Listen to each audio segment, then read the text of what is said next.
Om Swastiastu. Om Swastiastu. Assalamualaikum warahmatullahi wabarakatuh. Salam sejahtera, salam namo budaya, salam kebajikan. Pada hari ini, Kamis 20 Juli 2023, kita berkumpul di sini dalam rangka diseminasi implementasi budaya positif di lingkungan sekolah yang dibawakan oleh Bapak IKD Sudi Arianta selaku calon guru penggerak Angkatan 8 Kabupaten Jemberana. Jadi pada hari ini sebelum kita memulai kegiatan, kami mohonkan kepada Bapak Sudike atau Bapak Iwayan Sudike selaku Bapak Wakabit Sarana Prasarana atau yang mewakili Bapak Kepala Sekolah untuk memberikan sambutan pada kegiatan diseminasi ini. Kepada Bapak Iwayan Sudike disilakan.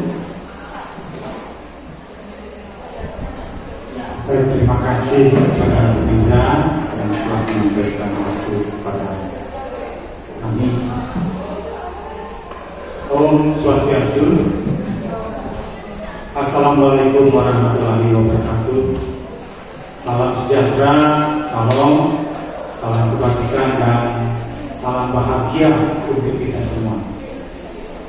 Selamat siang Bapak Ibu semua, terutama Bapak KD Sudi Arianta yang pada hari ini akan melaksanakan diseminasi sebagai calon guru penggerak di sekolah kita yang tercinta ini. Untuk angkatan ini di sekolah kita ada 5 bapak guru yang boleh mengikuti program ini. Diseminasi merupakan satu hal yang sangat positif, di mana kegiatan ini akan nanti saling menyampaikan informasi tentang hal-hal baik dari Bapak Ibu calon guru penggerak kepada kita Bapak Ibu guru dalam komunitas di SMK 4. Semoga pengupahan ide baik yang positif termasuk mengambil tema implementasi budaya positif di lingkungan sekolah kita ini sungguh-sungguh dapat menggerakkan juga kita sebagai teman sejawat, Bapak Ibu guru dan pegawai, sehingga dapat mendampingi anak-anak kita di sini secara maksimal, secara baik, sehingga ke depan mereka sungguh-sungguh mendapatkan suatu pendampingan dan proses pengajaran yang maksimal sesuai dengan yang disampaikan oleh Bapak Ki Haji Dewantoro sebagai filosofi pendidikan, sistem pembelajaran yang diambil sekarang, kurikulum merdeka yang berfilosofi di mana menekankan pada filosofi kodrat alami anak dan kodrat zaman siang.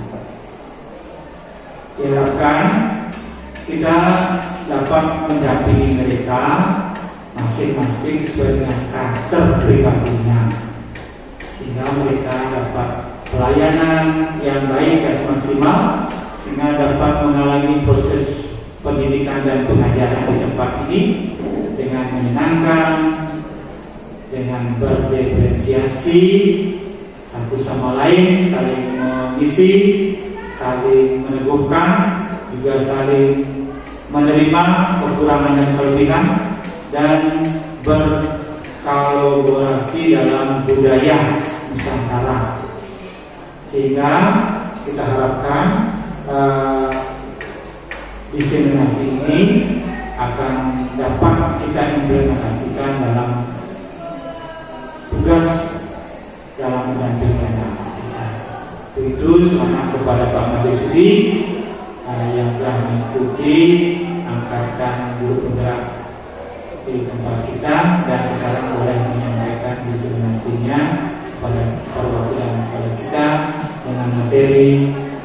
implementasi budaya positif di lingkungan sekolah. Sekali lagi selamat, dan mari kita ikuti pemaparan materi ini dengan baik. Secara sadar dapat kita ikuti, pada saatnya boleh kita aplikasikan dalam proses pembelajaran masing-masing. Demikian kami sampaikan untuk mewakili kepala sekolah. Kurang lebihnya saya mohon maaf. Kami tutup dengan doa santi. Om Santi Santi Om. Selamat siang. Terima kasih kami ucapkan kepada Bapak Direktur atas sambutannya. Jadi sekarang untuk mengefektifkan waktu, kita langsung memberikan waktu kepada Bapak Sudi selaku narasumber kita hari ini. Jadi sebelum Bapak Sudi menyampaikan materi diseminasinya, saya ingin membuka lagi dengan sebuah pantun untuk menjadikan suasananya. Ke memberikan kepada Bapak Sudi, disilahkan.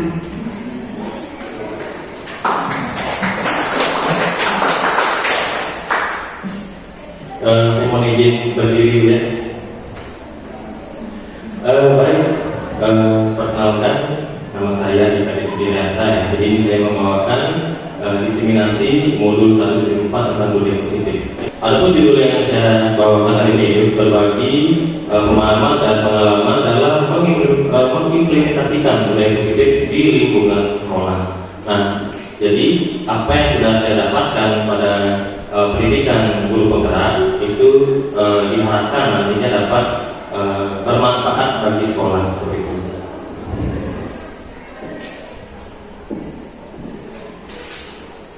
Kemudian secara umum dulu saya akan jelaskan mengenai apa sebenarnya budaya positif. Budaya positif adalah nilai-nilai keyakinan ataupun kebiasaan-kebiasaan di sekolah yang berpihak pada murid agar murid dapat berkembang menjadi pribadi yang kritis, penuh hormat dan bertanggung jawab. Nah, dalam hal ini sebenarnya konsepnya adalah konsep yang umum ada di sekolah-sekolah. Jadi lebih menerapkan tentang keyakinan, kemudian kemudian berkembang menjadi sebuah siswa itu mendapatkan ilmu di sana, kemudian masing-masing jadi pribadi yang lebih kritis di sana. Kemudian di dalam disiplin disiplin di dalam sekolah atau disiplin positif di sini ada konsep utama yaitu di dalam modul ya, ini budaya positif. Di dalam budaya positif ternyata ada 7 hal yang menjadi landasan dasar atau konsep dasar di sini. Yang pertama yaitu adanya perubahan paradigma belajar. Ya, yang kedua kemudian ada disiplin positif, jadi menekankan tentang hal-hal yang berkaitan dengan kedisiplinan yang ke arah yang positif. Kemudian ada motivasi perilaku manusia. Apa saja nanti yang mendasari si anak ataupun murid itu mendapatkan motivasi yang seperti apa. Nah, kemudian yang keempat adalah kebutuhan dasar manusia. Kebutuhan dasar manusia juga menjadi konsep dasar di dalam mendisiplinkan murid atau membentuk disiplin positif pada murid. Kemudian yang kelima itu ada namanya posisi kontrol restitusi. Bagaimana nanti guru mempunyai peran penting dalam pembelajaran. Jadi di sana nanti akan dijelaskan mengenai konsep-konsep dasar pembelajaran tentang guru yang mengedepankan kemerdekaan belajar. Kemudian ada keyakinan kelas. Keyakinan kelas di sini itu lebih cara membuat kesepakatan di kelas ya, kesepakatan di kelas sehingga nanti siswa ataupun murid dapat menjalankannya dengan sebaik-baiknya. Kemudian terakhir kita akan bahas mengenai segitiga restitusi. Jadi segitiga restitusi ini mengedepankan hal-hal positif yang harus dilakukan oleh seorang guru dalam menyelesaikan sebuah permasalahan. Baik, untuk yang pertama, di sini ada sebuah pertanyaan yang umum ya, dulu. Apakah Bapak Ibu masih ingat tentang filosofi pembelajaran dari Gajah Dewantara? Nah, mungkin ini pertanyaan yang seperti ini pertanyaan yang dari mungkin SD, SMP ataupun SMA SMA, SMA itu pasti sering kita dengarkan tentang konsep-konsep dasar yang dewasa. Di dalam filosofi pembelajaran dari dewasa dapat kita lihat ya, yaitu filosofi pendidikan menurut dewasa. Ternyata sebelum saya mempelajari tentang guru penggerak, yang saya tahu hanya 3 konsep dasar ya, 3 konsep dasar yang mungkin umum kita dapatkan di dunia pendidikan. Ternyata kedewasaan itu mempunyai banyak sekali filosofi yang berkaitan dengan pendidikan. Yang pertama itu ada bukan tabula rasa. Nah, kalau di sini tabula rasa itu lebih ke arah siswa ataupun murid diibaratkan sebagai kertas putih ya, kertas kosong. Nah, sedangkan dari Bapak kedewasaan itu mengibaratkannya berbeda, bukan sebenarnya sebagai kertas putih yang kosong, melainkan si anak itu sudah membawa bakat dan minat dari mereka kecil.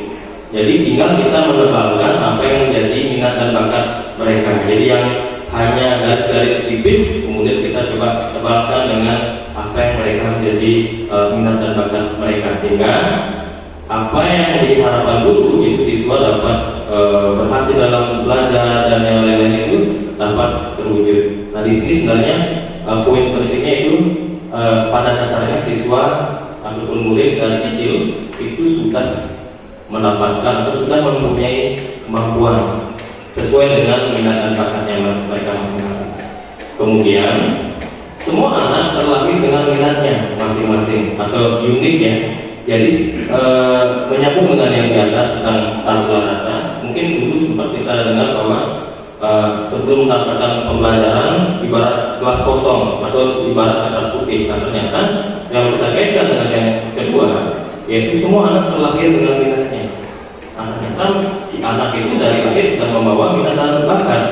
Bisa dilihat dari mainan si anak dulu pada saat mereka masih balita. Jadi ada yang suka dengan mainan robot, ada yang suka mainan mobil, ada yang suka mainan boneka. Itu mencirikan dari kecil anak sudah membawa minat dan bakat masing-masing.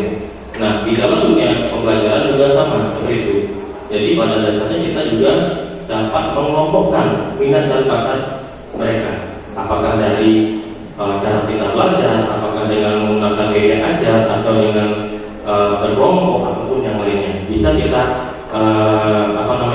lihat dari sana. Kemudian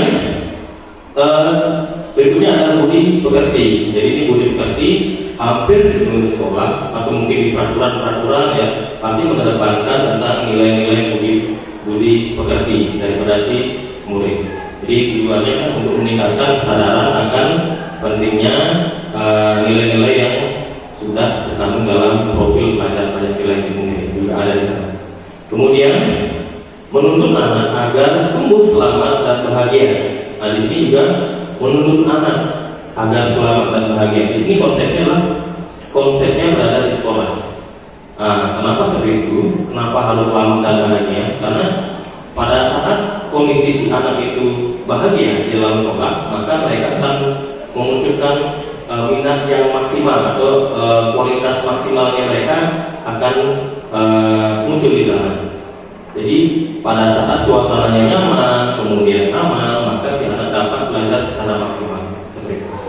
Kemudian guru ibarat petani dan anak ibarat biji jagung. Nah, ini konsep yang sudah lama sekali ternyata dan ini baru saya dapatkan pada saat pendidikan guru penggerak. Nah, ternyata konsep yang sudah sangat lama sekali yang digaungkan oleh Bapak Tegar Dewata, yaitu guru ibarat petani. Nah, di sini guru ibarat petani dan anak ibarat bibit jagung. Bibit jagung ini kita anggap bibit jagung yang unggul ya, semua petani mendapatkan bibit jagung yang unggul. Nah, di tangan petani yang atas, maka petani itu mengolah tanah dulu, memberikan pupuk, kemudian merawat, menghilangkan gulma, mungkin memberikan pupuk lagi sehingga jagung itu dapat tumbuh dengan baik. Nah, bagaimana kalau petaninya itu tidak memberikan apa yang sesuai dengan pertumbuhan si jagung itu? Ada yang tidak mencampur, mungkin tidak diberikan pupuk, kemudian gulmanya tidak dihilangkan otomatis nanti biji jagung itu tidak tumbuh dengan baik. Jadi konsepnya adalah bakat dan minat siswa itu dapat kita asah dari guru, ya dari guru. Jadi guru lah yang akan memberikan pengembangan penguatan kepada anak. Kemudian ada kodrat alam dan kodrat zaman. Kodrat alam ini berkaitan dengan minat dan bakat si anak, sejauh mana, kemudian berkaitan juga dengan guru memberikan pemahaman sejauh mana kepada si anak sehingga si anak dapat bekal lebih di sekolah. Kemudian kodrat zaman ini perkembangannya sesuai dengan zamannya masing-masing. Kalau zaman sekarang ini lebih dididik dengan teknologi, berarti guru itu wajib juga mengajarkan berbagai teknologi yang mendukung kehidupannya pada zaman itu. Nah, seperti itu. Kemudian yang terakhir ada namanya asas prekon. Itu di sana ada continue, convergent, dan concentrate. Asas prekon sendiri sebenarnya lebih ke arah bagaimana guru memberikan proses belajar kepada siswa supaya apa yang menjadi harapan ke depan dapat terwujud. Di sana ada namanya continue, berarti apa yang kita ajarkan kepada siswa itu konsepnya berkelanjutan. Jadi yang mereka dapatkan, kemudian yang kita ajarkan itu sifatnya berkelanjutan. Kemudian ada convergent. Convergent ini lebih ke arah perubahan-perubahan. Jadi setiap menemukan hal baru, kemudian kita coba kolaborasikan, kita rubah supaya nanti berkelanjutan. Kemudian ada concentrate. Nah, concentrate di sini kaitannya dengan yang minat dan bakat juga. Kalau kita ibaratkan di sekolah, concentrate jadi kita memusatkan pada kelompok-kelompok tertentu, baik itu di kelompok di kelas. Ya, contohnya kalau saya gambarkan adalah ada anak yang suka materinya dengan gambar, kita kelompokkan. Ada yang anak materinya lebih suka berkelompok, kita kelompokkan juga. Jadi seperti itu. Jadi konsepnya mengelompokkan. Nah, itu adalah beberapa filosofi dari pendidikan belajar dewasa yang sudah kita terapkan di pendidikan guru penggerak. Kemudian untuk yang pertama, perubahan paradigma belajar. Jadi paradigma belajar konsep-konsep belajar dasar ya. Ini pembelajaran dengan paradigma baru dirancang berdasarkan prinsip pembelajaran yang berdiferensiasi, sehingga sejak siswa belajar sesuai kemudian dari tahap perkembangannya untuk mewujudkan profil belajar Pancasila. Nah, di sini sebenarnya konsep dasarnya itu menggali kemampuan siswa. Kita awali dengan mungkin seperti kuesioner bisa. Jadi siswa itu minatnya di bagian apa, sehingga kedepannya kita dapat memberikan teori atau teknik pembelajaran yang sesuai untuk si murid. Kita dengan profil belajar Pancasila. Nah, di sini untuk profil belajar Pancasila sendiri ada 6 konsep dasar ya. Jadi ini yang kita nanti kolaborasikan dengan guru-guru ya. Jadi guru mencoba mengkolaborasikan yang mana rasanya bisa kita angkat ya dalam pembelajaran. Ada beriman, bertakwa kepada Yang Maha Esa dan berbuat mulia. Kemudian berkebinekaan global. Kalau kebinekaan global itu lebih ke arah siswa saling menghargai satu sama lain. Kemudian gotong royong itu nanti kita terapkan di dalam kelas, apakah dengan berkelompok, apakah membuat proyek pembelajaran secara bersama. Kemudian ada kreatif, ya kreatif ini kita harapkan juga siswa atau murid kreatif dalam mengikuti pembelajaran. Nah, kreatif ini bisa dalam bentuk produk kan nanti kalau kita membuat sebuah praktek, nah seperti itu ya. Ada banyak hal yang bisa kita buat atau kita angkat dari profil belajar Pancasila itu bagian kreatif. Kemudian bernalar kritis. Jadi ini kita mencoba untuk menempatkan kemampuan siswa dalam bernalar ya, dalam berpikir, sehingga siswa itu dapat melihat setiap apa yang dibahas oleh guru, baik dalam bentuk diskusi, mungkin bisa dalam bentuk pertanyaan, mungkin jadi mereka lebih peka terhadap hal-hal yang diberikan oleh guru. Kemudian ada mandiri, ini yang mengedepankan kemampuan siswa baik dari belajar ataupun yang lainnya. Kemudian bisa Kemudian kita lanjutkan untuk bagian yang berikutnya, yaitu bagaimana pandangan Bapak Ibu tentang disiplin. Nah, inilah masalah disiplin, sebenarnya masalah yang hampir setiap sekolah ada, hampir setiap tahun itu pasti mengedepankan disiplin. Nah, di sini bisa saya jelaskan ya.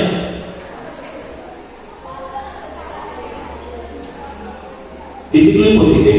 Nah, di dalam budaya kita ada makna kata disiplin. Kemudian dipandang jadi suatu yang dilakukan seseorang pada orang lain untuk mendapatkan kepatuhan. Kemudian kita cenderung menghubungkan kata disiplin dengan ketidaknyamanan. Nah, kenapa kita menghubungkan dengan ketidaknyamanan? Karena kalau kita menggunakan disiplin, berarti kita dipaksa untuk mengikuti sebuah aturan, suka tidak suka, sehingga kita merasa tidak nyaman. Kalau suka berarti ya tidak masalah. Tapi kalau kita tidak suka, maka akan muncul rasa ketidaknyamanan dalam diri.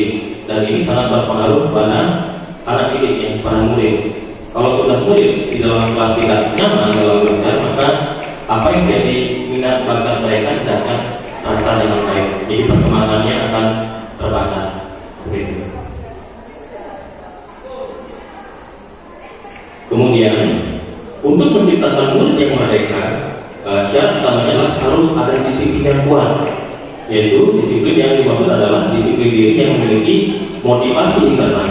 Kemudian sebagai prinsip tujuan kita adalah menciptakan anak yang memiliki disiplin diri sehingga mereka bisa berperilaku dengan mengacu pada nilai-nilai kebaikan universal dan memiliki motivasi intrinsik bukan ekstrinsik. Nah, di sini yang sebagai penekanannya adalah murid yang merdeka belajar ya, jadi mereka belajar sesuai dengan minat dan bakat mereka.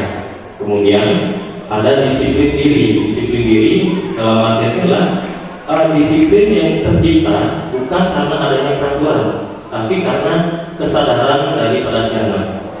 Nah, itu. Kemudian ada motivasi intrinsik dan ekstrinsik. Intrinsik artinya dia motivasi yang memang dari dalam diri si anak, bahwa sebagai contoh, kalau saya datang terlambat maka saya dihukum, atau mungkin kalau saya tidak datang terlambat maka saya tidak akan dihukum. Nah, itu kesadaran dalam diri tanpa adanya memperhitungkan bahwa kalau dihukum saya harus berlari. Nah, mereka tidak memikirkan sampai sana, tapi yang dipikirkan bahwa saya harus datang lebih awal. Begitu. Nah, berikutnya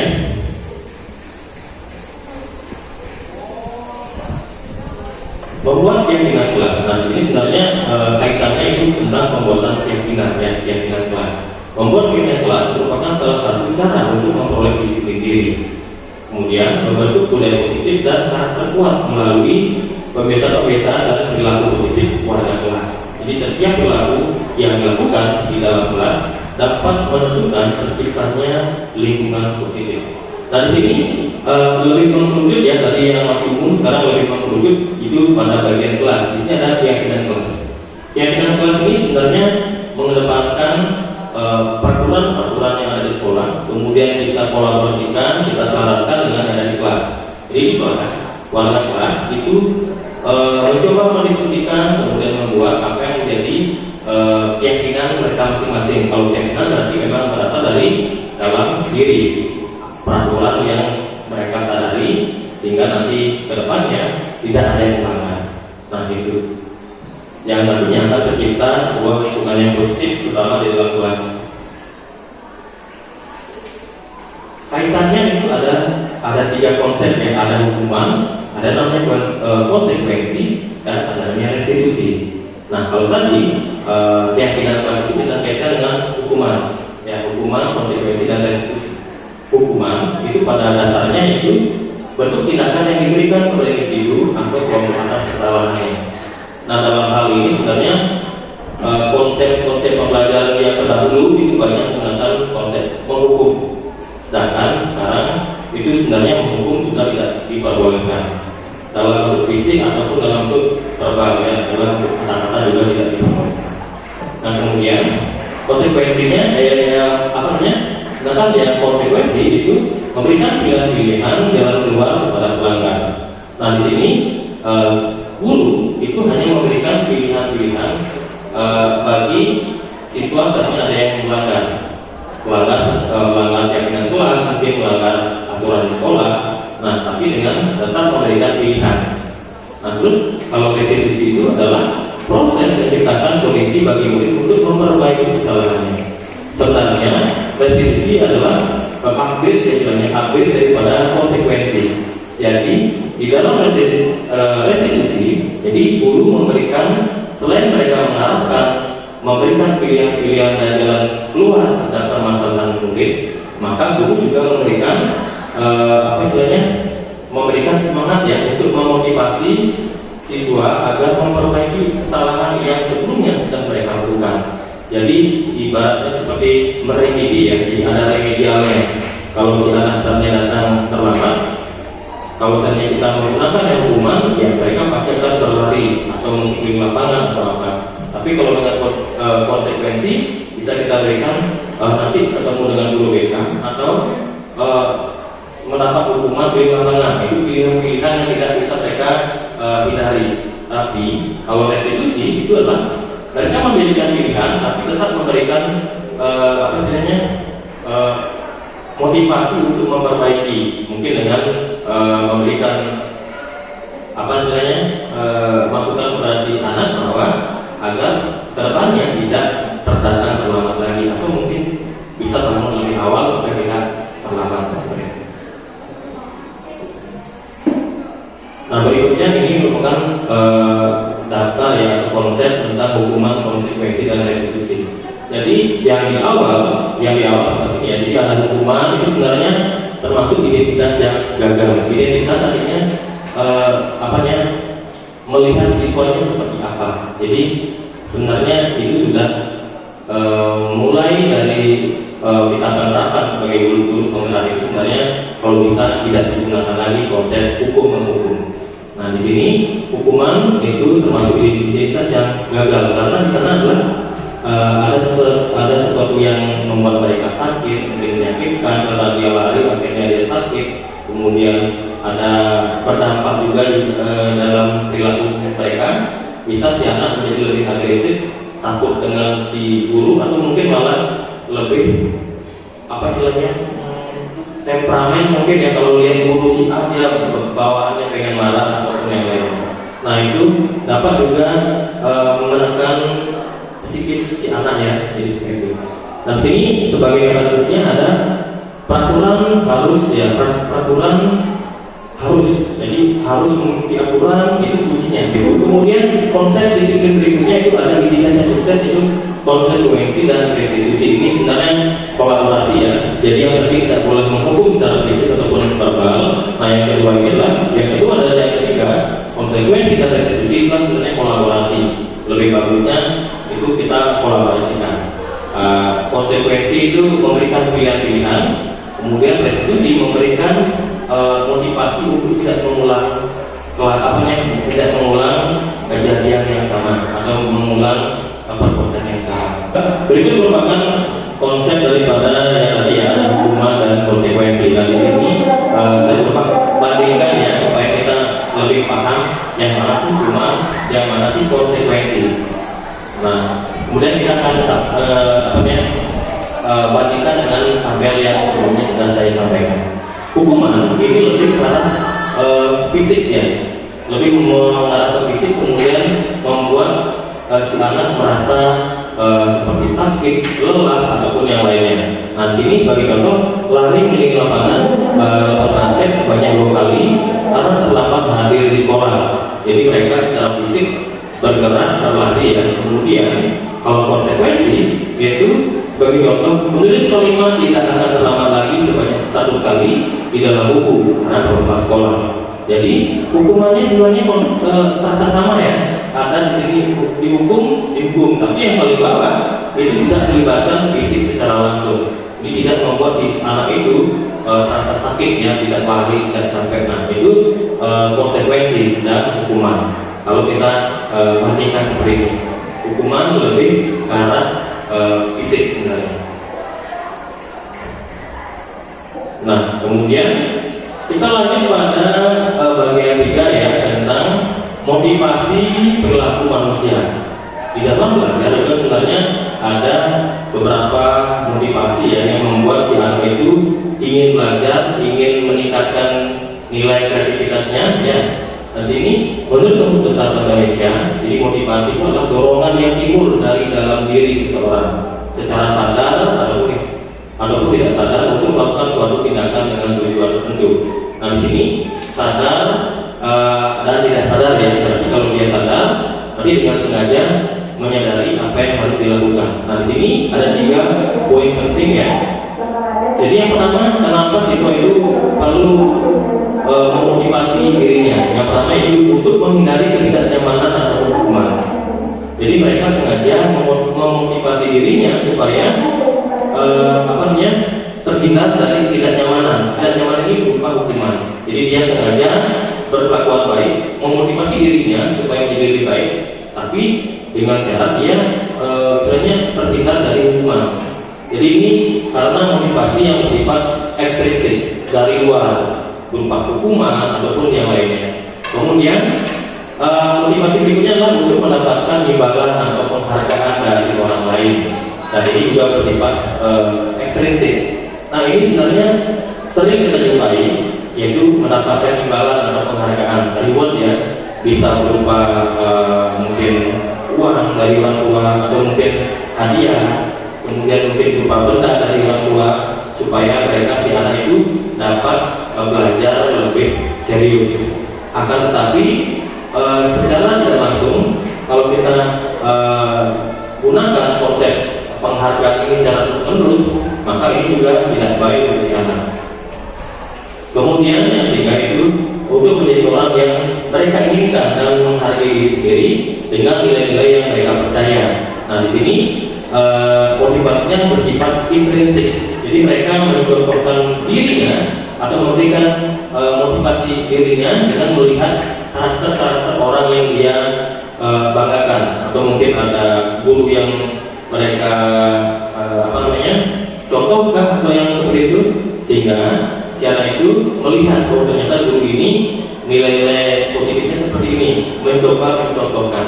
Nah sehingga si anak dengan sadar dan yakin untuk merubah dirinya tanpa ada tanpa ada pengaruh luar, karena itu memang berasal dari dirinya sendiri. Seperti itu.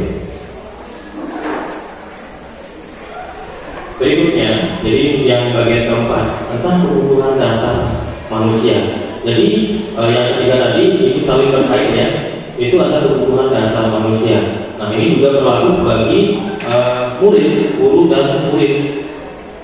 Yang pertama yaitu ada kebutuhan untuk bertahan hidup, ada survival ya, kebutuhan untuk bertahan hidup. Bertahan hidup ini kita bisa lihat ya, bisa dalam artian kalau di rumah mungkin si anak ada yang tidak masuk, kemudian dia kenapa dia masuk? Oh, karena dia bekerja. Jadi dia sebagai tulang punggung mungkin di sana di dalam keluarga, nah bisa juga seperti itu. Atau mungkin di sekolah kebutuhan bertahan hidup ya. Kalau ada siswa yang di sekolahnya mungkin kurang mampu ya, jadi kemudian dia sudah berusaha sekuat mungkin untuk datang ke sekolah tepat waktu, kemudian biarpun mereka tetap terlambat ya, mungkin siswa ini menumpang dengan temannya supaya bisa datang ke sekolah. Nah itu juga salah satu bertahan hidup yang konsep-konsepnya ya. Kemudian kebutuhan untuk merasa diterima, ada love and belongingnya. Di sini kebutuhan untuk merasa diterima. Kalau ini kita kaitkan dengan yang ada di kelas, ya kebutuhan untuk diterima itu biasanya dari komunikasi guru dengan siswa. Apakah kita memperhatikan si anak atau tidak? Karena ada si anak yang kena masalah, mereka mempunyai masalah pribadi, masalah orang tua. Jadi wali kelas ataupun guru bisa memberikan motivasi ya, supaya si anak itu dapat berpikir lebih positif ya, supaya tidak melakukan hal-hal yang negatif. Nah yang berikut. Kemudian kebutuhan akan kebebasan. Ini kalau kita lihat di kelas bisa kita contohkan dengan mungkin si anak baru kita ajarkan materi dalam bentuk teks, mungkin mereka tidak memperhatikan. Tapi kalau mereka ingin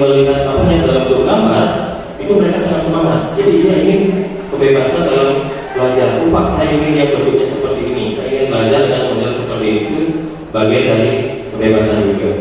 Kemudian kebutuhan akan kesenangan. Nah, siswa juga sebenarnya membutuhkan hal-hal yang seperti itu dalam belajar. Nah, tidak mesti hanya orang dewasa harus peduli pula, tapi di kelas pun sebenarnya bisa. Kesenangan ini bisa dalam bentuk kita memberikan ice breaking sebelum memulai pembelajaran, sehingga anak dapat merasa lebih segar, merasa lebih fresh untuk mengikuti pembelajaran. Kemudian ada kebutuhan akan penguasaan. Jadi penguasaan ini lebih keras seperti identik dengan berkuasa ya. Nah, berkuasa dalam hal ini dalam waktu bukan berarti memimpin yang lebih tinggi atau yang bagaimana, tapi mungkin salah satunya mereka ingin didengarkan.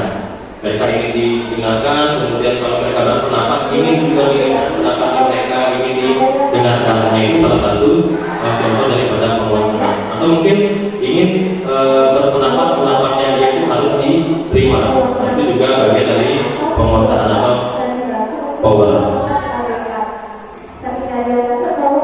Nah, itu adalah berupa analisis kasus ya. Analisis kasus yang kita kaitkan dengan yang tadi, yaitu dengan kebutuhan hidup ya. Nah, di sini ada contoh.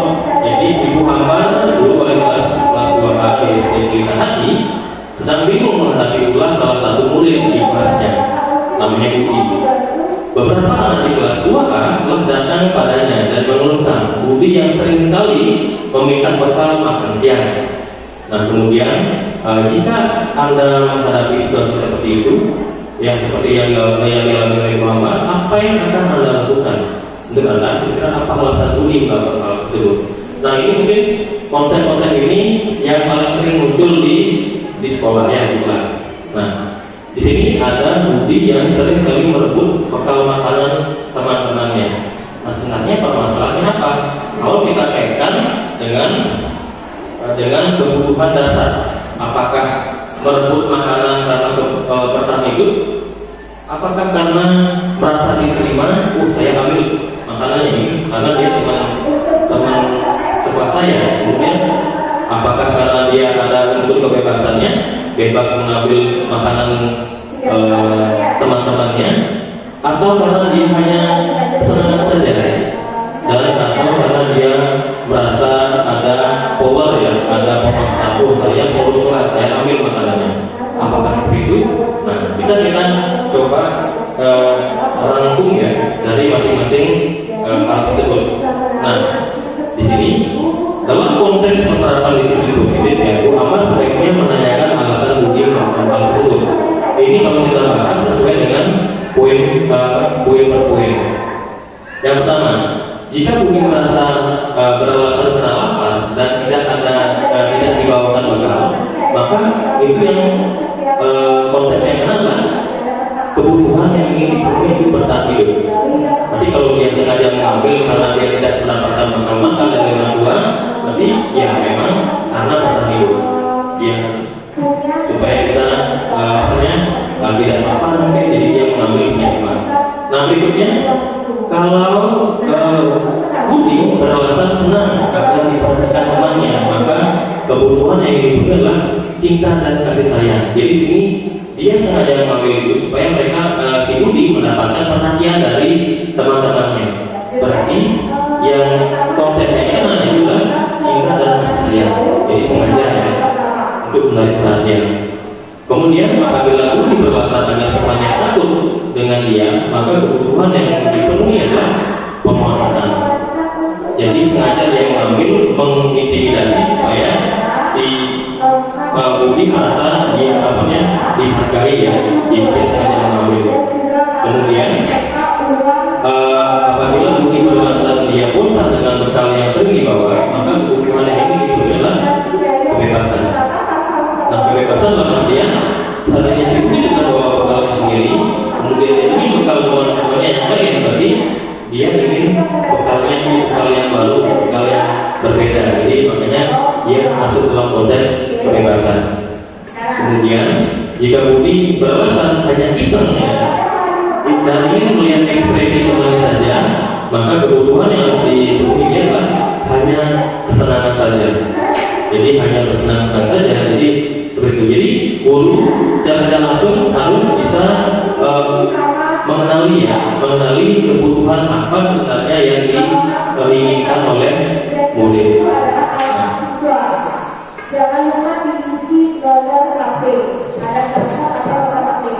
Baik, berikutnya ini merupakan apa sebenarnya bagian lima ya, posisi kontrol restitusi. Nah, tadi kan sudah ada restitusi itu berkaitan dengan penanganan, kemudian respons anak yang di sini ada 5 konsep posisi guru ya dalam mengontrol siswa di dalam kelas. Ya, yang pertama ada konsep sebagai posisi penghukum.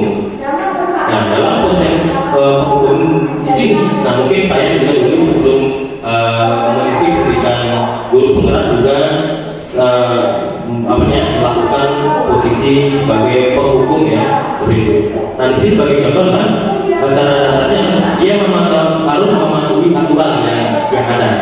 Jadi si anak itu diharuskan untuk mematuhi aturan.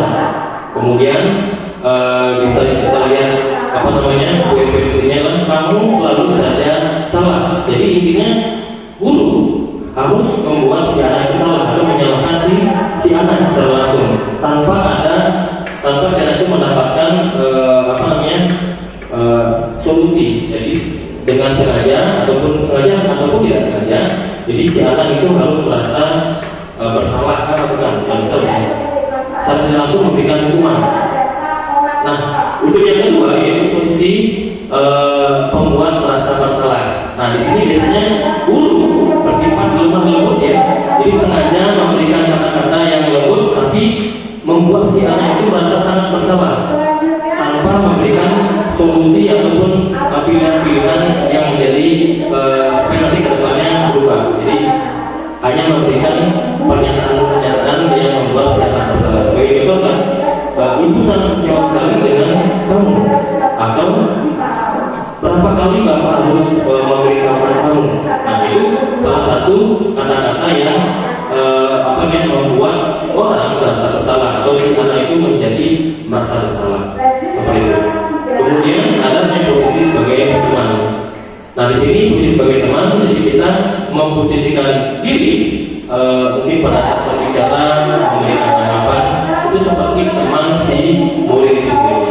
Nah dengan contoh katanya seperti ini, ya sudahlah, ya sudah kali ini tidak apa-apa, nanti bapak bantu membereskan. Nah itu juga salah satu posisi guru sebagai teman. Jadi memposisikan salah supaya si teman dan si murid itu juga merasa dihargai atau dibantu. Kemudian ada posisi sebagai pemantau. Nah dalam posisi sebagai pemantau sebenarnya guru itu sudah mempunyai data. Jadi guru yang berdasarkan data-data, apakah dia dari kuesioner atau mungkin melakukan pengamatan langsung si anak ini orang seperti ini. Tiba-tiba dia melakukan sebuah kesalahan, nah kita bisa mengambil tindakan di sana dengan konsep posisi sebagai pemantau. Adapun contoh katanya yaitu di sini dari peraturannya apa? Peraturannya apa? Jadi si anak kalau melakukan kesalahan kita tanyakan kembali, dia salahnya apa sebenarnya, peraturan yang mana yang mereka langgar, kemudian apa yang telah kamu lakukan. Nah itu juga konsep pemantau. Nah berikutnya adalah ada posisi sebagai manajer. Nah posisi sebagai manajer ini sebenarnya yang diharapkan ya, jadi bapak ibu guru diharapkan mempunyai posisi sebagai seorang manajer. Nah manajer dalam artian ini adalah kita memposisikan diri dengan cara memberikan tanggung jawab kepada si anak, si murid, kemudian menuntut secara tersebut untuk mencari sebuah solusi di masalah yang dia alami. Jadi kalau mereka mengalami sebuah permasalahan, jadi kita menampingi kemudian mereka memberikan pilihan dan memberikan motivasi supaya si anak itu dapat memperbaiki kesalahan yang dia lakukan. Seperti itu adalah 5 posisi kontrol sebagai seorang guru yang harus kita lakukan. Tapi yang paling penting sebenarnya kita adalah mengarahnya dalam ke bagian posisi manajer ataupun pemantau. Itu sebenarnya Meskipun sekarang masih ada yang menggunakan posisi sebagai penghukum, adapun yang merasa bersalah itu masih ada, tapi kita pelan-pelan coba untuk mengarahkan untuk menjadikan posisi manajer.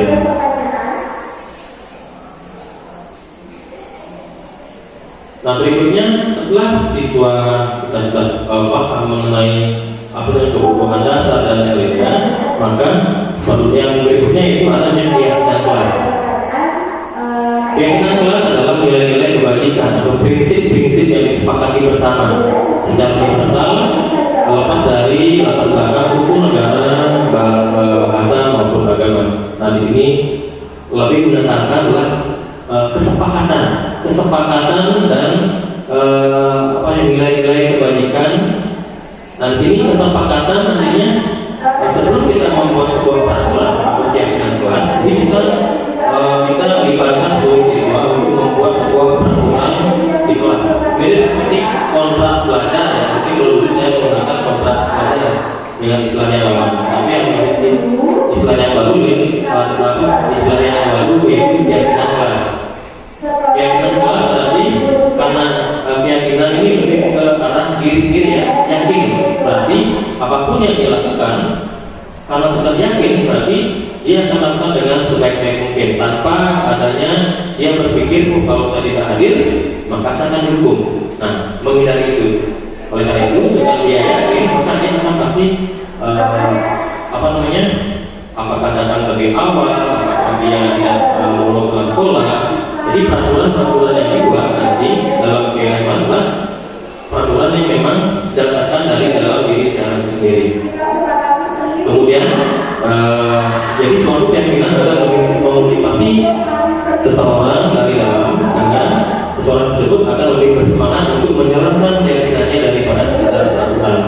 Ya, jadi peraturan yang dibuat ini sebenarnya lebih pada keyakinan si anak itu bahwa kalau sudah yakin dia tidak akan melakukan kesalahan ya, atau melakukan pelanggaran.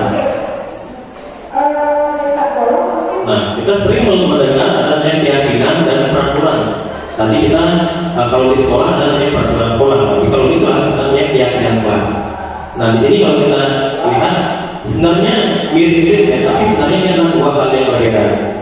Peraturan itu lebih ke petunjuk kaidah ataupun ketentuan ya, yang bersifat mengontrol si anak supaya nanti dia tidak melanggar. Itu di sana suka tidak suka, nyaman tidak nyaman, jadi si anak harus mengikuti peraturan. Itu konsep peraturan. Itu bersifat ekstrinsik ya dari luar. Tapi kalau keyakinan ini lebih ke kepercayaan. Nilai-nilai apa yang sekarang itu percaya, itulah yang akan menjadi keyakinan kelas. Sehingga secara langsung si anak tidak akan melanggar. Ini bersifat intrinsik ya. Jadi berasal dari dalam diri, bukan karena pengaruh peraturan dari sekolah maupun yang lain. Tapi sebenarnya peraturan itu berjalan selaras dengan keyakinan kelas.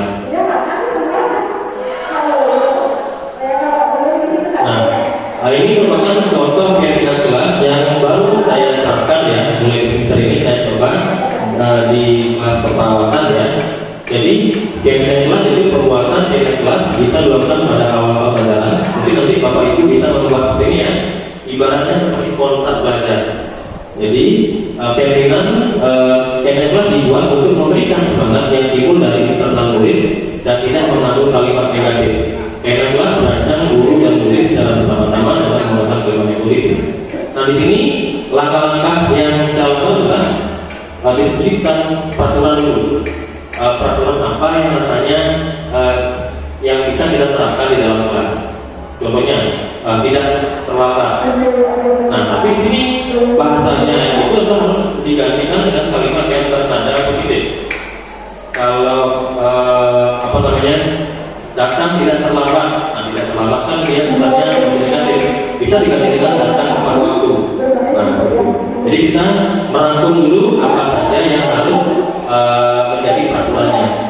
Nah, setelah peraturannya sudah kita dapatkan seperti datang tepat waktu, tidak boleh menyalakan HP saat pembelajaran, kemudian mengikuti aturan dalam kelas dan yang lain sebagainya. Lalu kita merumuskannya dengan siswa, ubah dalam bentuk keyakinan. dari semua aturan yang sudah mereka buat, jadi sini kita memberikan stimulus ya ke masing-masing siswa apa yang menjadi keyakinannya mereka, kita buatkan dan kita tempelkan di depan. Ya, kemudian ada menempelkan ke kelas. Setelah menempelkan, baru yang mana saja yang menjadi keyakinan di dalam kelas. Bagi contohnya yang paling sering jadilah datang tepat waktu. Nah, datang tepat waktu, kemudian setiap keluar kelas harus minta izin. Nah, itu juga salah satu. Jadi setiap anak akan merasa mengikuti itu.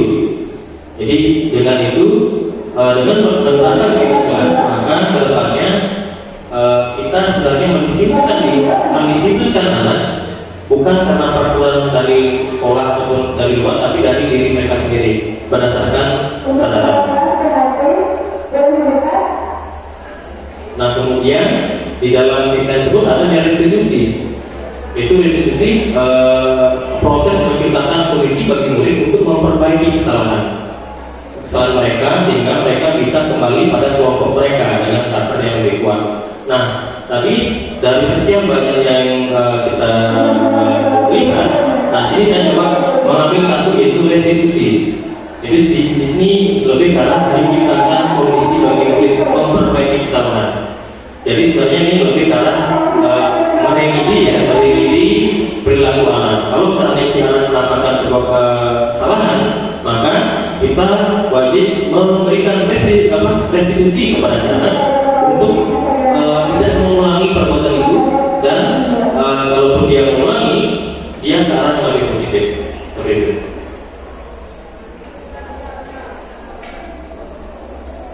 Adapun ciri-ciri daripada nilai-nilai restitusi ya. Jadi secara umum ya, dari sekian yang sudah saya rangkum, saya coba rangkum seperti ini. Bukan untuk menebus kesalahan. Jadi restitusi itu pada dasarnya memperbaiki ya, bukan menebus kesalahan. Misalnya dia datang terlambat, tapi kalau besoknya datang lebih awal, bukan yang kemarin itu bisa ditebus, tidak, tapi dia secara perlahan memperbaiki karakternya. Kemudian memperbaiki hubungan. Kemudian ada berupa tawaran, bukan sebuah paksaan. Jadi guru menawarkan beberapa pilihan, kemudian si anak memilih mau jalan yang mana yang digunakan untuk memperbaiki hal tersebut. Kalau datang terlambat berarti mungkin dia bangun lebih awal, atau mungkin dia berangkat dengan temannya, atau mungkin dia harus naik angkot atau bagaimana. Nah, itu berupa pilihan ataupun tawaran. Kemudian restitusi juga bersifat menuntun. Ya, jadi guru harus memberikan dorongan kepada si anak ya, apa-apa yang harus dilakukan. Kemudian mencari kebutuhan dasar. Nah, ini juga penting bagi guru ya. Guru kemudian dan peserta tenaga kerja juga.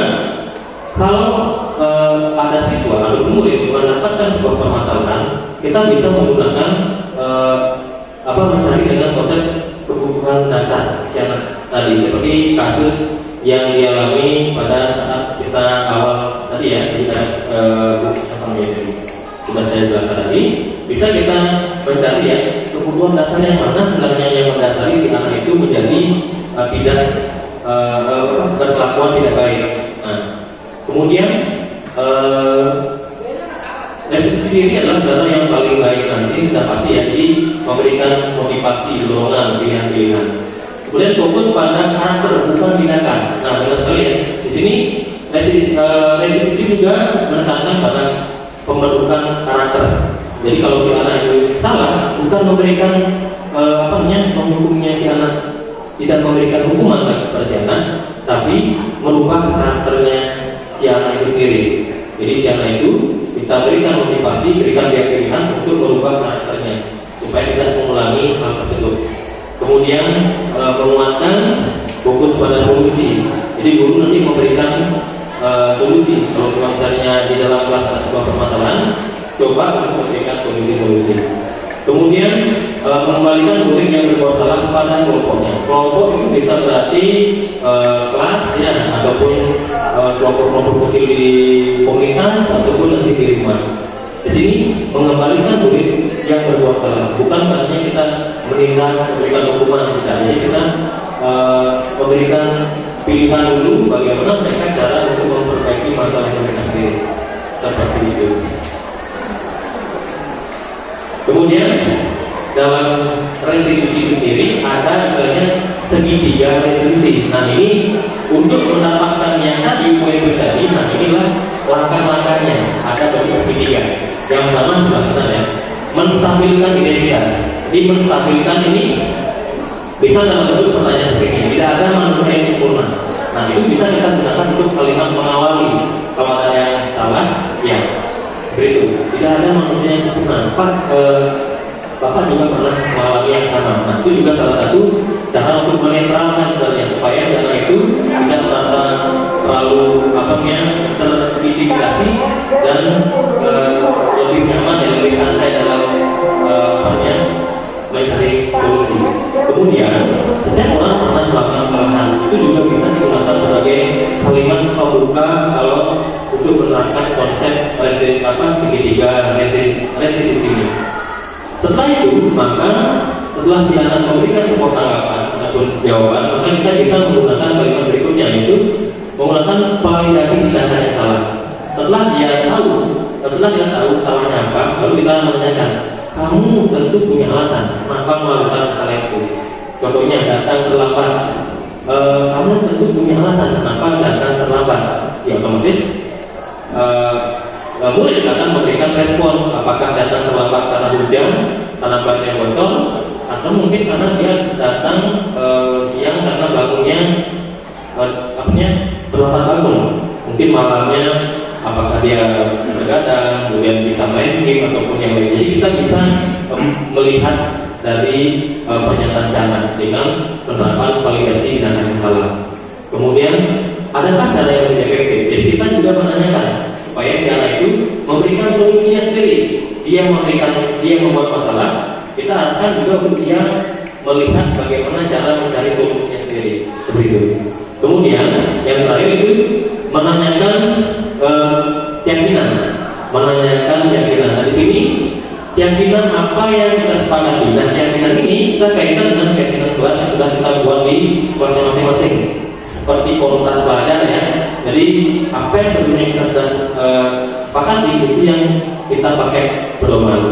Nah, keyakinan apa yang kita sepakati, kemudian bayangan tentang kelasnya ideal. Nah, yang kelasnya ideal mungkin kaitannya sama dengan yang keyakinan belajar tentang tepat waktu. Kemudian sesuai dengan apa yang sudah diyakini di keyakinan belajar itu sendiri. Berikutnya ada pun contoh yang contoh penerapan segitiga restitusi yang sudah saya lakukan, yaitu kasus pertama, yaitu Pina datang terlambat. Rabu pagi, Pak Sudi mengajar di kelas 12 kuliner. Namun setelah 20 menit mengajar, ternyata Pina baru masuk kelas karena terlambat. Padahal berdasarkan buku presensi, Pina merupakan murid yang rajin dan tidak pernah terlambat masuk sekolah. Kemudian pada jam istirahat pertama, Pak Sudi pun memanggil Vina untuk mengklarifikasi kejadian tersebut. Berikut merupakan skenario segitiga restitusi pada kasus 1.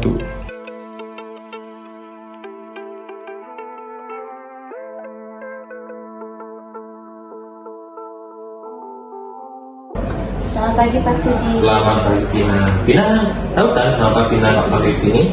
Mungkin berkaitan dengan saya datang terlambat, Pak. Iya benar. Tapi kemarin Vina datang sekolah. Datang Pak, tapi terlambat. Datang terlambat. Oke Vina. Semua orang ini pernah melakukan kesalahan, termasuk Pak Sudi sendiri pernah melakukan kesalahan. Nah, namun setiap tindakan yang kita lakukan pasti ada alasannya. Nah, kira-kira mengapa Vina bisa datang terlambat? Karena malamnya saya begadang main game dan sekolah itu sampai jam 12. Akhirnya saya terlambat bangun dan terlambat datang ke sekolah, Pak. Nah, Vina masih ingat gak dengan keyakinan kelas yang sudah kita sepakati? Masih, Pak. Keyakinan kelasnya yang mana? Selalu datang tepat waktu. Selalu datang tepat waktu. Nah, ternyata jadi Vina sudah tahu. Nah, kemudian apakah Vina punya solusi untuk permasalahan ini? Pertama-tama saya meminta maaf karena saya datang terlambat. Yang kedua, saya berjanji untuk tidak akan tidur terlalu malam lagi supaya saya bisa datang tepat waktu. Oke, baik Bapak, apresiasi untuk tanggung jawab dari Vina yang sudah mengerti dan paham apa yang sebenarnya menjadi aturan di sekolah dan di kelas. Nah, kemudian silakan Vina boleh kembali ke kelas ya, silakan. Terima kasih Pak.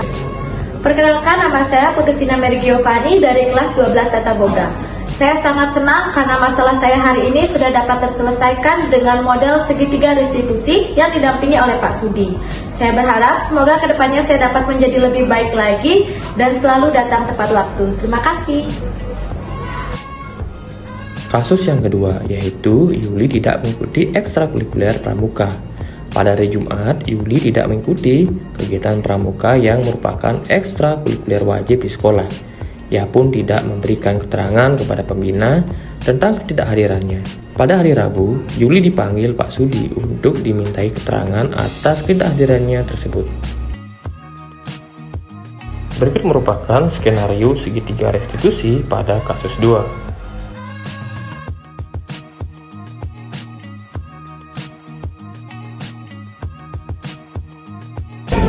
Selamat pagi Pak. Selamat pagi Yuli.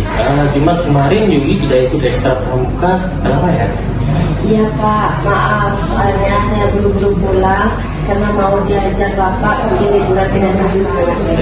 Pasti itu sangat menyenangkan. Ini Pak juga sebenarnya ingin sekali liburan dengan pasar. Namun apakah yang Yuli lakukan itu sudah sesuai dengan aturan yang ada di sekolah? Tidak Pak, karena Yuli tidak mengikuti ekstra pramuka tanpa izin. Yuli masih ingat dengan keyakinan sekolah kita. Kira-kira apa keyakinan yang belum Yuli terapkan? Tertib mengikuti kegiatan sekolah Pak. Nah, kira-kira apa yang bisa Yuli lakukan agar Yuli bisa menerapkan apa yang sudah Yuli yakini? Saya bisa minta izin kepada pembina pramuka Pak. Mungkin ada yang lain. Saya mengikuti ekstra terlebih dahulu, baru ikut ajakan bapak saya. Berarti Yuli sudah paham bahwa kita harus tertib dalam kegiatan yang ada di sekolah. Iya Pak, saya akan berusaha lebih tertib lagi. Baik, sekarang silahkan kembali ke kelas ya. Iya Pak, terima kasih Pak. Perkenalkan, nama saya Nika Deili Pitasari dari kelas 12 Tata Boga. Hari ini saya sangat senang karena masalah saya sudah dapat terpecahkan dengan model segitiga restitusi yang didampingi oleh Pak Sudi. Semoga kedepannya saya menjadi lebih baik lagi dan selalu tertib dalam mengikuti aturan sekolah. Terima kasih. Itu tadi video tentang segitiga restitusi yang saya lakukan di kelas. Itu ada siswa yang terlambat. Kemudian saya mencoba untuk memberikan pendampingan sesuai dengan segitiga restitusi. Jadi ini mungkin saya harapkan ke depan dapat dilakukan oleh bapak ibu yang lain supaya dapat lebih setiap permasalahan pada anak itu dapat memberikan solusinya, bukan memberikan hukuman ataupun merasa siswa itu merasa bersalah, tapi tetap memberikan pendampingan kepada anak dan memberikan solusi. Sekian dan terima kasih.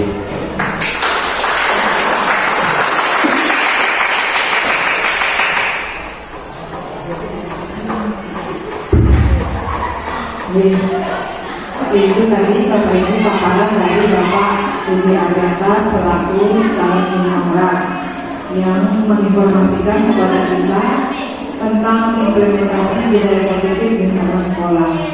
Di mana ilmu yang disampaikan oleh Bapak Sudi ini sangat menarik dan sangat bermanfaat bagi kami sebagai guru di sini. Jadi bagi kami di sini tentang budaya positif itu perlu diterapkan di sekolah, perlu diterapkan lebih banyak lagi. Jadi untuk kami di sini dapat membedakan ya, jadi apa perbedaan hukuman, kemudian konsekuensi, restitusi, kemudian kalau bisa mulai sekarang kita mengurangi yang namanya menghukum siswa. Jadi sudah mulai menerapkan yang namanya segitiga restitusi seperti yang dilakukan Bapak Sudi tadi. Baik, untuk sesi selanjutnya di sini adalah sesi tanya jawab. Mungkin ada dari Bapak Ibu yang ingin menanyakan tentang implementasi budaya positif, saya silakan.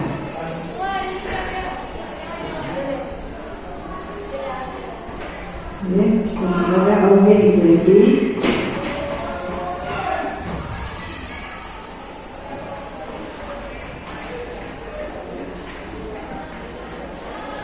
Baik, terima kasih atas kesempatan yang diberikan kepada saya. Saya Nilo Evi Yantini.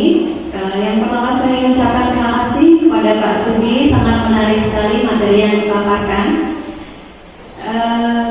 Tentang tayangan yang sudah disampaikan tadi, di sana saya melihat ada sesuatu yang menarik, khususnya itu yang menarik perhatian saya itu ada istilah hukuman, ada restitusi, ada konsekuensi, gitu Pak ya. Nah, jadi dalam hal ini yang ingin saya tanyakan, sebenarnya apa hal mendasar yang menjadi pembeda dari ketiga hal itu, baik itu antara hukuman, restitusi maupun konsekuensi yang diberikan kepada murid. Kemudian selanjutnya, nah kira-kira apa dampaknya bagi murid jika restitusi itu tidak diterapkan di sekolah? Sekian pertanyaan dari saya. Terima kasih.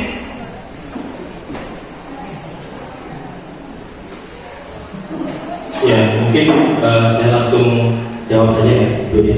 Nah, di sini jawaban untuk yang pertama yaitu perbedaan antara hukuman, kemudian ada konsekuensi dan adanya restitusi.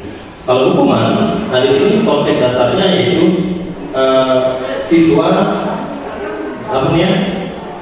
salah sesuai dengan peraturan yang mereka lakukan. Jadi kalau dia salah melanggar, otomatis nanti pada diri siswa tersebut muncul ketidaknyamanan. Ada rasa ketidaknyamanan pada diri siswa karena dia sudah melanggar.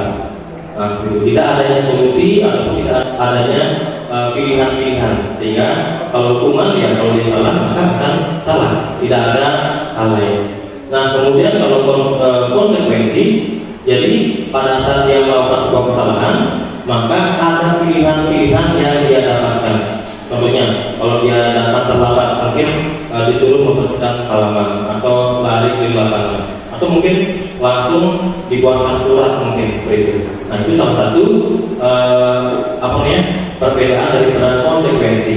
Tapi di sini hanya memberikan pilihan saja tanpa adanya solusi. Nah, untuk yang restitusi sendiri, jadi dengan pengembangan daripada konsekuensi. Jadi setelah mereka mendapatkan pilihan-pilihan, juga guru memberikan tanggung jawab kepada si anak itu untuk mencari solusinya juga.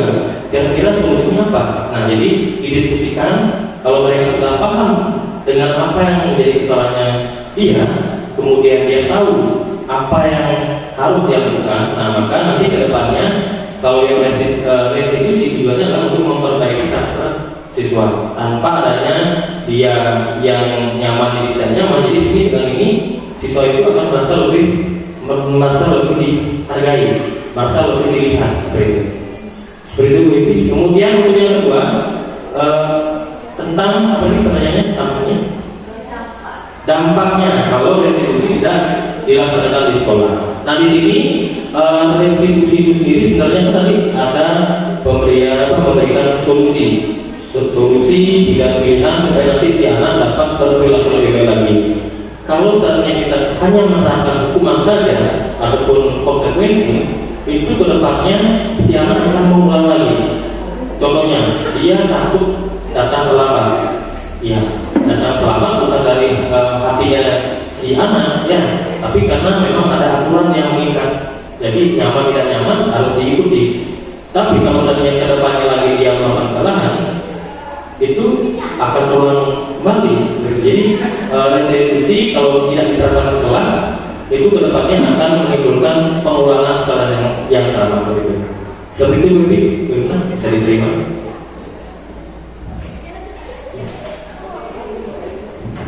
Ya, apakah ada lagi tanggapan atau pertanyaan dari topik ini? Silakan Bapak.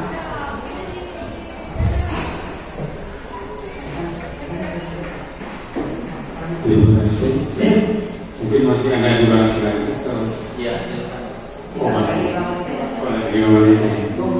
kalau saya lihat itu secara manusiawi sebenarnya ada plus minus.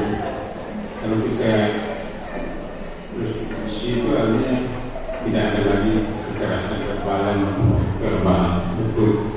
Hanya ketika berhadapan dengan dunia kita, apalagi kita mau go internasional itu memahami karakter global, apalagi kalau sebagai perhotelan dan kuliner yang orientasinya kapal pesiar. Dari cerita teman-teman yang pernah kapal pesiar itu situasinya memang militer. Makanya waktu kita rembuk dengan diri itu absolutely mutlak diterapkan sebagai militer. Karena disiplinnya itu maksudnya disiplinnya. Jadi memang awal-awal memang sok terapi, tapi kemudian baik. Jadi pengalaman waktu tahun lalu yang saya nempuh kelas AK yang ada kecurian, ada teman-temannya kecurian, saya masuk sekali. Lalu saya memberi kata-kata yang memang agak keras, seperti kata-kata pemungkas, dan setelah itu tidak ada kejadian lagi ya. Mungkin takut atau apa, sampai dengan umatnya saya sembahyang skala itu boleh saya sebagai anak seperti itu kan takut juga, takut dengan misalnya akhirnya sok terapi tapi tidak terbang lagi ya, mungkin kasih istighfar. Jadi kita coba sebenarnya sih di awal setelah kita mengenal karakter anak, memang awal kita bukan mencari betul.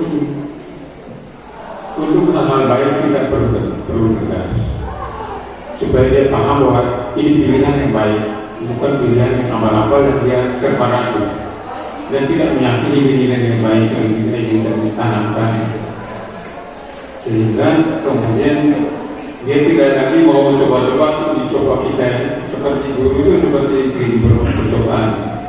Akhirnya di bawah guru itu ditegakkan di awal sehingga murid memiliki pemahaman awal dan nilai-nilai baik itu di dalam dirinya. Selanjutnya kita pemulihan dan pemuliaan. Kalau saya begitu, kalau anak-anak yang punya kecerdasan tinggi itu gampang ya, dan mereka yang menjadi kita atau untuk menularkan ke teman lain.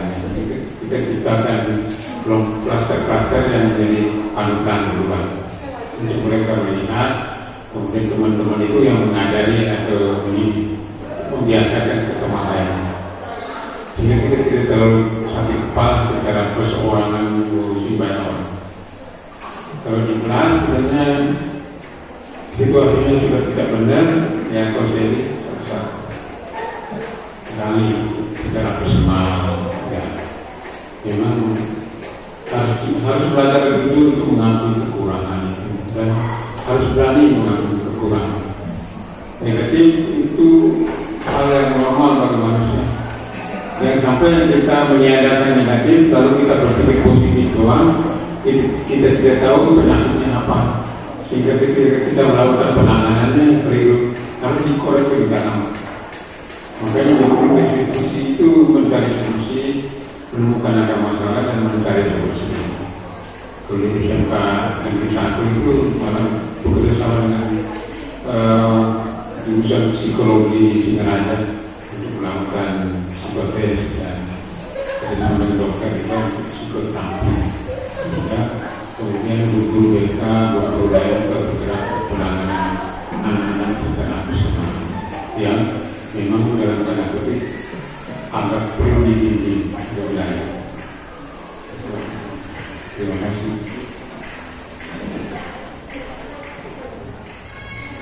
Ya, terima kasih Pak atas tanggapan juga. Sebenarnya saya juga ingin menanggapi ini apa yang menjadi aturan juga di sekolah. Jadi kadang ada yang memberikan konsep yang agak keras dulu di awal, kemudian kita baru perbaikan.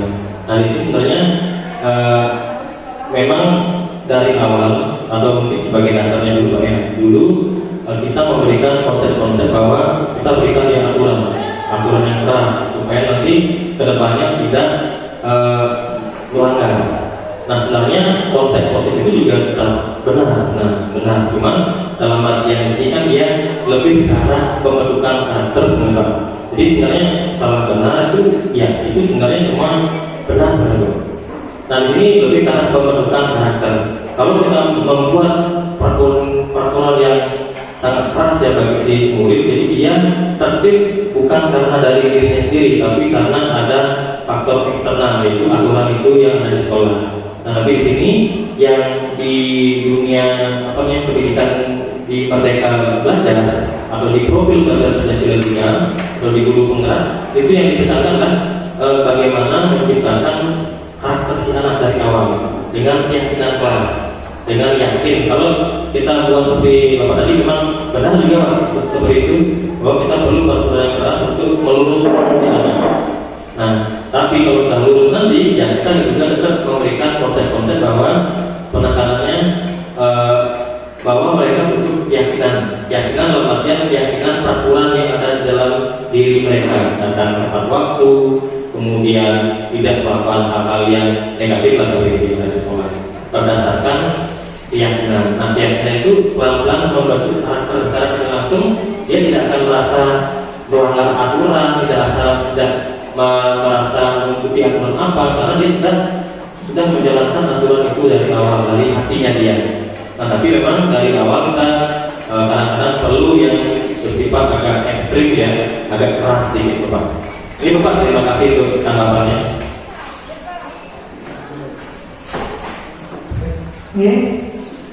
Bapak Ibu, apakah masih ada tanggapan nih Ibu?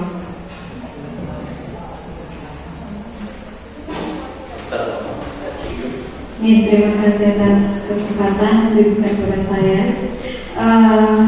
Menanggapi tanggapan dari Pak Al tadi ya, saya setuju dengan penanganan masalah versi Pak Al tadi. Yaitu yang pertama tentang tahapannya, tentang pemahaman awal yang bisa dilakukan melalui konseling.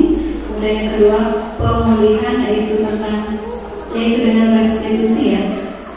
Kemudian yang ketiga pembinaan dengan memberikan reward atau pujian. Jadi bagaimana menurut Pak Sudi ya berkaitan dengan reward ini? Ketika ada yang mencoba memberikan penghargaan atau reward kepada anak, apakah itu dapat membuat anak menjadi lebih baik? Gimana tanggapan Pak Sudi terhadap fenomena tersebut? Terima kasih. Ya, terima kasih Bu Nova. Saya menanggapi. Nah, bagaimana kedepannya ya sekarang itu kalau sebenarnya kita berikan reward atau setiap saat kita berikan reward. Memang dalam pembelajaran kita perlu memberikan penghargaan, pujian ataupun reward yang mungkin dalam bentuk kata-kata ataupun dalam bentuk benda ataupun yang lainnya. Kalau pembelajaran pada saat tertentu pemberian reward sebenarnya sangat bagus untuk meningkatkan motivasi anak.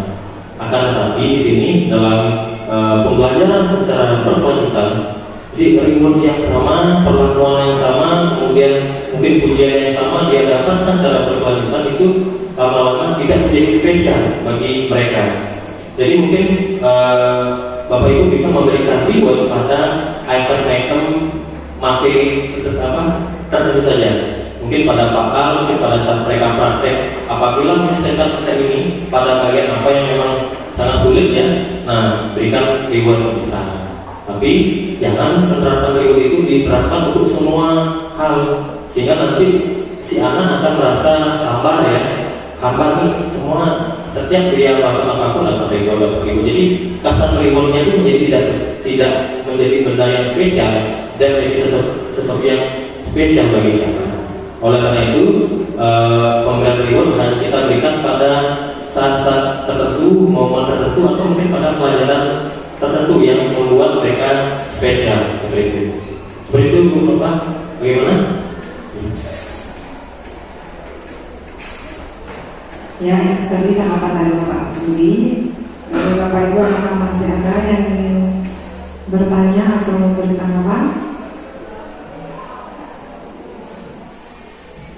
Yang sudah cukup ya Bapak Ibu. mungkin saya sebagai moderator ingin menyimpulkan sedikit tentang materi yang disampaikan oleh Bapak Sudi tadi, bahwa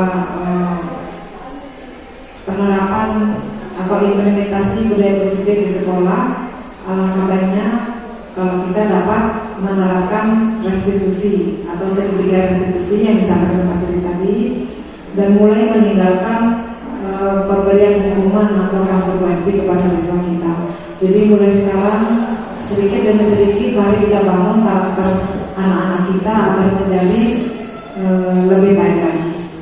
Ya, mungkin sekian kesimpulan dari saya. Mungkin untuk hari ini kegiatan diseminasi hari ini sampai di sini.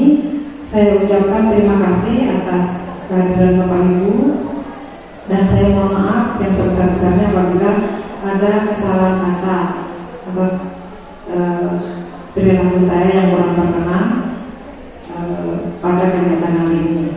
Karena tadi di awal saya membuka dengan pantun, maka dalam hal ini penutupan saya tutup juga dengan pantun. Permata ikan sebagai tanda kasih. Cukup sekian, terima kasih. Selamat sore. Om Santi Santi Santi Om.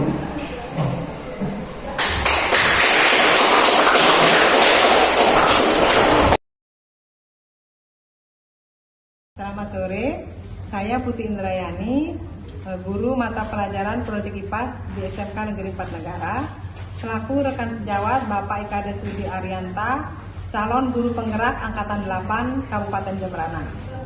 Di sini saya akan memberikan testimoni terkait kegiatan diseminasi implementasi budaya positif di lingkungan sekolah yang telah disampaikan oleh Bapak Sudi tadi pada hari ini Kamis 20 Juli 2023. Jadi apa yang disampaikan oleh Bapak Sudi Arianta terkait budaya positif merupakan ilmu baru bagi saya yang sangat menarik dan sangat bermanfaat sebagai saya sebagai guru di sini. Awalnya saya hanya mengetahui hanya ada hukuman dan konsekuensi. Namun setelah Bapak Sudi memberikan informasi terkait budaya positif, di sini saya menangkap ada hal baru yang sangat bermanfaat, yaitu tentang restitusi, yang kelanjutannya menjadi segitiga restitusi. Dalam hal ini dengan menerapkan restitusi atau segitiga restitusi, di sini kita dapat membangun sedikit demi sedikit karakter positif pada anak kita. Dengan memberikan restitusi kepada peserta didik kita, anak akan mulai memahami bahwa ada dorongan intrinsik dari dalam diri mereka. Jadi mereka melakukan hal itu memang karena ada kesadaran dari dalam diri sendiri, bukan karena hal dari luar, misalnya karena takut atau karena adanya aturan dan sebagainya. Dalam hal ini alangkah baiknya mulai dari sekarang, terutama saya di sini, untuk menerapkan segitiga restitusi ini dalam membangun karakter peserta didik. Mungkin sekian testimoni yang dapat saya sampaikan. Terima kasih atas perhatiannya. Selamat sore.